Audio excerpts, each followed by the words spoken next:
English പദ്യം ചൊല്ലലിൽ മികച്ച പ്രകടനം കാഴ്ചവെച്ച് സദസ്സിന്റെ കയ്യടി കരസ്ഥമാക്കിയ ഒരു കൊച്ചുമിടുക്കിയാണ് ഇപ്പോൾ നമ്മളോടൊപ്പം ഉള്ളത്. കൊല്ലം പാരിപ്പള്ളി അമൃത വിദ്യാലയത്തിലെ 9ാം ക്ലാസ് വിദ്യാർത്ഥി ധ്വനി മനോജ്. മത്സരത്തിൽ പങ്കെടുത്തു കഴിഞ്ഞപ്പോൾ എന്തു തോന്നുന്നു? കോൺഫിഡൻ്റ് ആണ്. അമ്മയുടെയും സ്വാമിജിയുടെയും ഒക്കെ അനുഗ്രഹത്താൽ നല്ല രീതിയിൽ ചെയ്യാൻ കഴിഞ്ഞു.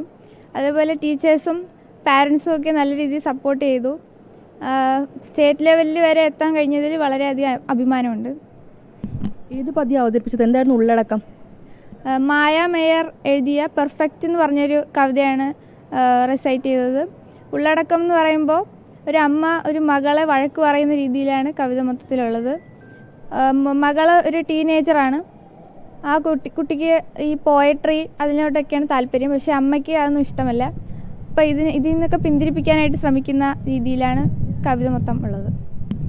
ഇംഗ്ലീഷ് പദ്യം ചൊല്ലലിന് മുമ്പ് സംസ്ഥാന തലത്തിൽ വരെ വന്നിട്ടുണ്ടോ? ഇല്ല, ഇത് ആദ്യമായിട്ടാണ്. ജില്ല വരെ പോകാൻ കഴിഞ്ഞിട്ടുണ്ട്, പക്ഷെ സംസ്ഥാനത്ത് ഇത് ആദ്യമായിട്ടാണ്. അതിൽ വളരെ സന്തോഷമുണ്ട്. എന്തായാലും നല്ല കോൺഫിഡൻസിലാണ്. എ ഗ്രേഡ് എന്തായാലും കിട്ടും. കോൺഫിഡൻസിലാണ്. എ ഗ്രേഡ് കിട്ടും എന്ന് പ്രതീക്ഷിക്കുന്നു. എന്തായാലും ധ്വനി വലിയ ആത്മവിശ്വാസത്തിലാണ്. എ ഗ്രേഡ് എന്തായാലും കരസ്ഥമാക്കാൻ കഴിയുമെന്നാണ് വിശ്വാസം. ആ സദസ്സിൻ്റെ ആ വലിയ കഴിയടിയും അത് തന്നെയാണ് സൂചിപ്പിക്കുന്നത്. ക്യാമറാമാൻ പ്രദീപിനൊപ്പം വർഷ ഗിരീഷ്, അമൃത ന്യൂസ്, തൃശ്ശൂർ.